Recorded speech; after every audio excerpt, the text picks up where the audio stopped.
ఒకసారి హెబ్రీ పత్రిక 5వ అధ్యాయంలోకి మనం వెళ్దాం. 7-8 వచనాలు చదువుతారమ్మా ఎవరైనా?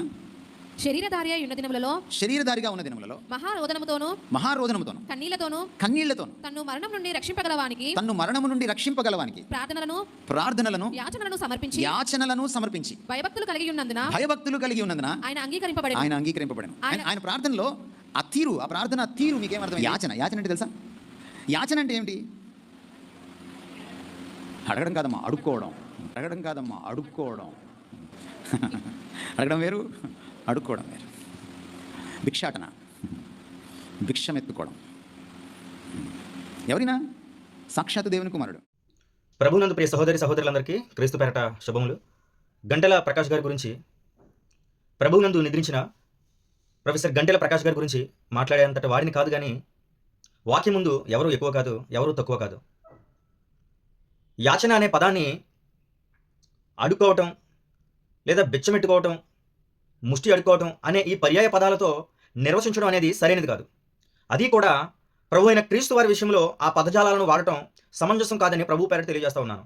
దీనికి ఎవరో అతిథులు గారు, గంటెల ప్రకాష్ గారు కావచ్చు, లాజరస్ ప్రసన్నబాబు గారే కావచ్చు, మరి ఎవరైనా కావచ్చు, దీనికి ఎవరు కూడా మినహాయింపు కాదు. అయితే ఇక్కడ గమనించాల్సిన విషయం ఏంటంటే, ప్రకాష్ గంటెల గారు చెప్పిన దాన్ని బట్టి ప్రసన్నబాబు గారు చెప్పింది సమంజసం అందామా? ఎంత మాత్రం కూడా కాదు. వాక్యాన్ని కొలమానంగా మనం తీసుకోవాలి, వాక్యాన్ని ప్రామాణికంగా తీసుకోవాలి. ఎవరో ఏదో అన్నారు కదా అని చెప్పి మనల్ని మనం సమర్థించుకోవడం, మనల్ని మనం వెనకేసుకురావడం కాదు. కానీ ఈ యొక్క సందర్భంగా లాజరస్ ప్రసన్నబాబు గారికి, BYY భక్తులందరికీ నేను తెలియజేసేది ఏమంటే కనుక, ప్రసన్నబాబు గారు చేసిన వ్యాఖ్యలను ఏదైతే ఉన్నదో దానిని సమర్థించుకుంటున్నారు, కానీ తప్పుగా మాట్లాడే మేము తప్పుగా నిర్వచించాము, ఆయన గూర్చి మాట్లాడాల్సిన మాటలు కాదవి అని ఒప్పుకోక వాళ్ళు ఇంకా ఏం చేస్తున్నారంటే కనుక సమర్థించుకుంటూ ఉన్నారు.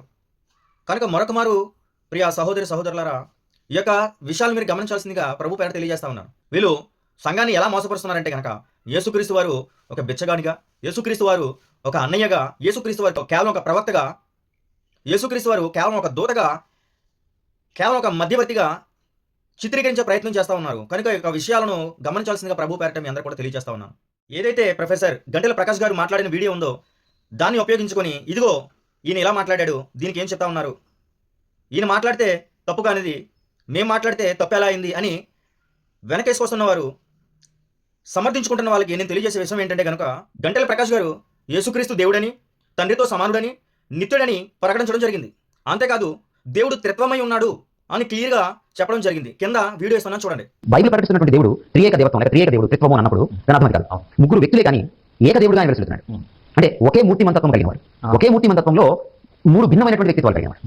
యేసుక్రీస్తు వారి జీవనశైలి, యేసుక్రీస్తు వారి పాపరహితమైన జీవితం, యేసుక్రీస్తు వారి అద్భుతమైనటువంటి ఆ ప్రబోధం, యేసుక్రీస్తు వారి ప్రాయశ్చిత్తమైన మరణం, యేసుక్రీస్తు వారి మరణాన్ని గెలిచిన తీరు, వీటన్నిటిని కలబోసి వాస్తవాలన్నింటినీ కలబోసి చూస్తే ఖచ్చితంగా ఆయన దేవుడు అని నిరూపణమైంది. కాబట్టి ఏదైతే యాచన అనే పదాన్ని ఆయన అదే సెన్స్లో మాట్లాడాడు, సో ప్రసన్నబాబు గారు కూడా ఆ విధంగా మాట్లాడడంలో తప్పేముంది అని వెనక వస్తున్న BYY భక్తులకి నేను చెప్పేది ఏంటంటే కనుక, లేదా ప్రసన్నబాబు గారికి డైరెక్ట్గా నేను చెప్పేది ఏంటంటే కనుక, యేసుక్రీస్తు వారు నిత్యుడని, యేసుక్రీస్తు వారు సర్వాధికారి అనే దేవుడని, త్రిత్వంలో ఒక వ్యక్తిత్వం అని గంటెల ప్రకాష్ గారు ప్రకటించడం జరిగింది. కాబట్టి ఇదే విషయాన్ని మీరు ఒప్పుకుంటారా? ఇదే విషయాన్ని మీరు అంగీకరిస్తారా? ఇదే విషయాన్ని మీరు ప్రకటిస్తారని ప్రశ్నిస్తూ ఉన్నాను మిమ్మల్ని. కాబట్టి మీరు చెప్పింది వెనకేసుకురావడానికి, మీరు చెప్పిన దాన్ని సమంజసపరచుకోవడానికి ఎవరో చెప్పిన మాటలు తీసుకొచ్చి, ఇదిగో ఈయన చెప్పాడు కదా, ఇలా అన్నాడు కదా అని చెప్పి మాట్లాడడం సరైనదైతే కనుక, ఆయన చెప్పిన మిగిలిన విషయాలను కూడా మీరు యాక్సెప్ట్ చేయాలి. ఆయన చెప్పిన మిగిలిన సంగతులన్నింటినీ కూడా మీరు ఒప్పుకొని తీరాలని తెలియజేస్తా ఉన్నాను ఈ సందర్భంగా.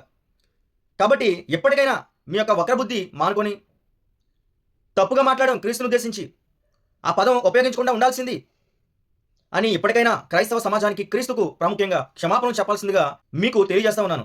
కనుక ఇక విషయాలు గమనించి ఇక మీదట మాట్లాడేటప్పుడు నోరు అదుపులో పెట్టుకుని మాట్లాడాల్సిందిగా ప్రభు పేరట మీకు తెలియజేస్తా ఉన్నాను.